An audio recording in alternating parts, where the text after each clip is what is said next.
17 বছর যে বাংলাদেশে পা রাখতে পারেননি সেই বাংলাদেশেরই প্রধানমন্ত্রী হবেন তারেক। সত্যি হয়তো এভাবেও ফিরে আসা যায়। খালেদা জিয়া নেই, অনেকেই বলছেন ওপার থেকে ছেলের এই জয় দেখছেন মাও। তারেকের এই জয় যেন প্রমাণ করল বিএনপির ওপর থেকে বাংলাদেশের মানুষের আস্থা আজও হারায়নি। ভারতে থেকে সবটা পর্যবেক্ষণ করছেন হাসিনা। এটাই বোধহয় নিয়তির খেল। হাসিনার আমলে দেশের বাইরে থাকতে হয়েছিল তারেক রহমানকে। আজ হাসিনাবিহীন বাংলাদেশের সিংহাসন দখল করতে চলেছেন তারেক রহমান। চলুন আজ বাংলাদেশের ডার্ক প্রিন্স থেকে প্রধানমন্ত্রী তারেকের জীবনের নানা অধ্যায় আপনাদের সামনে তুলে ধরি। সত্যি কামব্যাক হয়তো এটাকেই বলে। 2008 সালে গ্রেফতারি, জামিন পেতেই চিকিৎসার জন্য দেশ ছেড়েছিলেন। দেশ উথাল পাথাল হলেও তিনি আর ফেরেননি। প্রায় 17 বছর পর অবশেষে বাংলাদেশে পা রাখেন তারেক রহমান। আর দেশে ফেরার 1 মাস কাটতে না কাটতেই প্রধানমন্ত্রী পদ যেন তার জন্য অপেক্ষা করছে। এই জন্যই হয়তো তিনি বিএনপির ডার্ক প্রিন্স। তারেক রহমানের দেশে ফেরাকে অনেকেই বলেছিলেন ডার্ক প্রিন্সের কামব্যাক। এই ডার্ক প্রিন্স নাম পাওয়ার পিছনেই রয়েছে কারণ।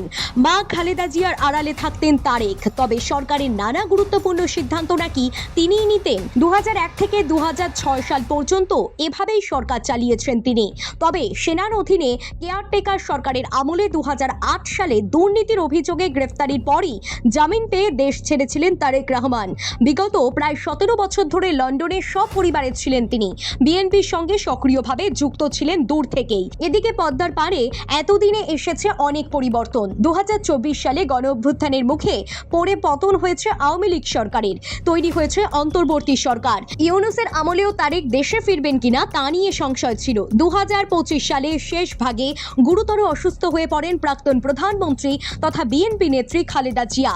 তখনও তারেক ফিরবেন কিনা তা নিয়ে সংশয় থেকেই যাচ্ছিল। অবশেষে এলেন তারেক। 2025 সালের 25শে ডিসেম্বর বিমান থেকে নেমে দেশের মাটি মাথায় ছুঁয়ে প্রণাম করেছিলেন তারেক রহমান। তখনই তিনি যেন স্পষ্ট করে দিয়েছিলেন এই মাটি তার, তিনি এই মাটি ছেড়ে যাবেন না। আর তারেক রহমান ফিরতেই বিএনপি যেন নতুন করে অক্সিজেন পেল। 2 বছরেরও বেশি সময় অস্থিরতার মধ্যে কাটিয়ে আশার আলো দেখেছিলেন সাধারণ দেশবাসীও। সেই আশা ভরসার প্রমাণও মিলেছে।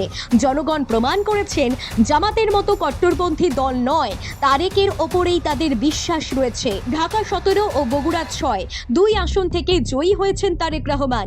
দেশে ফিরেই যে বাংলাদেশের স্বপ্ন দেখিয়েছিলেন সেই স্বপ্ন পূরণের কাজ করবেন এবার তারেক রহমান।